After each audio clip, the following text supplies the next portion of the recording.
Go. Hello, I'm Jim, and I am standing in front of my indoor pond over here, and I am standing right next to my indoor garden. And what I would like to do today is tell you how to plumb it from here to there, because everything has to go from here to there and from there to here. So let's get started. I'm going to attempt to stay on plumbing and nothing but plumbing. So anyhow, first of all of the pieces we're going to mention today, with the exception of one small piece which I'll show you at the end, you can buy at Home Depot or anywhere where you can buy decent plumbing supplies. The piping is Schedule 40 PVC. The pressure side coming from the pump is 1/2 inch Schedule 40, and the drain side coming from the garden is 2-inch PVC. Excuse me, 1-inch PVC. So you have 1 inch out, 1/2 inch out, 1 inch back.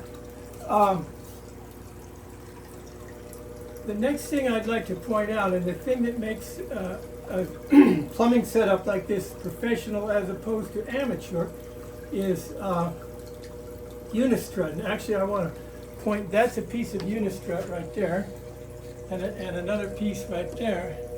And you mount the unistrut to the wall, and you get straps, you mount the pipe to the unistrut.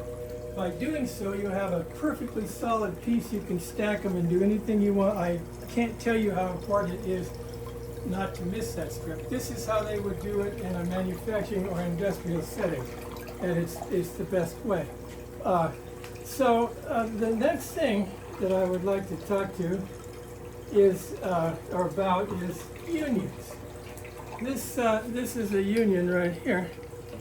It lets you take the pipe apart. So anytime you want to have something like a pump, for instance, here that you might want to take off, you put in a union. Now I would put a valve there, except the pump's what's doing the pumping, so I'm just going to turn it off. So if I want to take that pump out, I can just unscrew it, it comes out.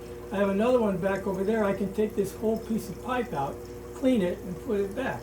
Unions are your friend. You cannot have too many. I don't have as many as I should. This is one I'm going to put in pretty soon. So the next thing I want to talk about is valves. This PVC valve right here, they're quite inexpensive.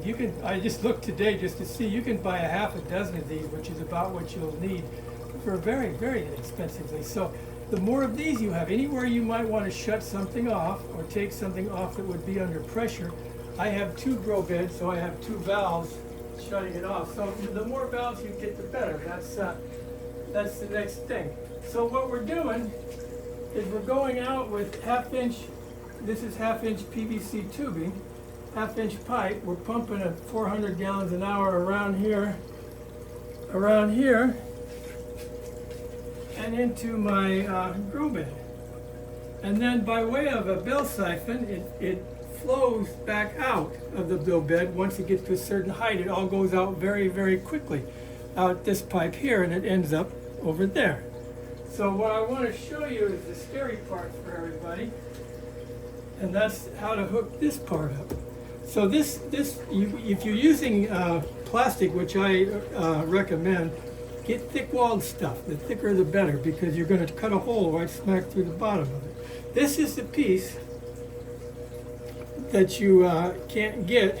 It's called a bulkhead fitting at Home Depot. You have to order them. They're reasonably expensive, but not seriously expensive. This is the Schedule 80. They make crappy little ones that are less.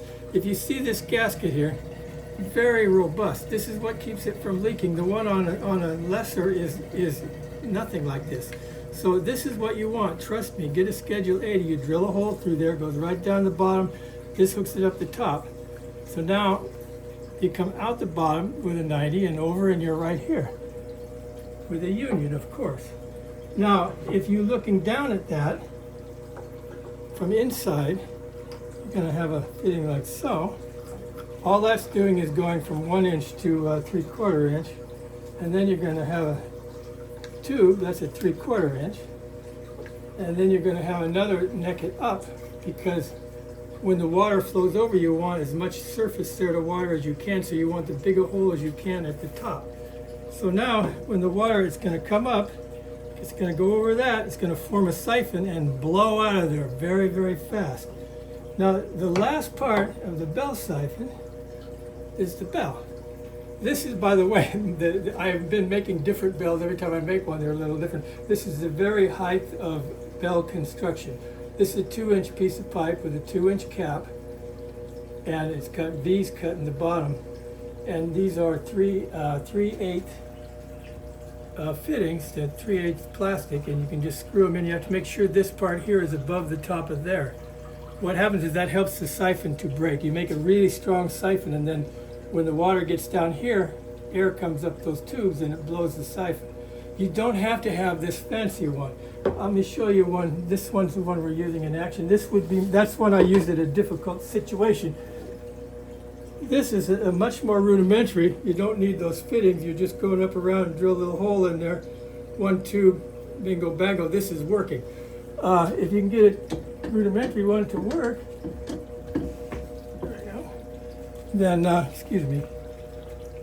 then use the rudimentary one and only get fancy if you have to. So anyhow, that's about all I have to say today. We'll talk about some other things with this pond if people like to hear on the next go around.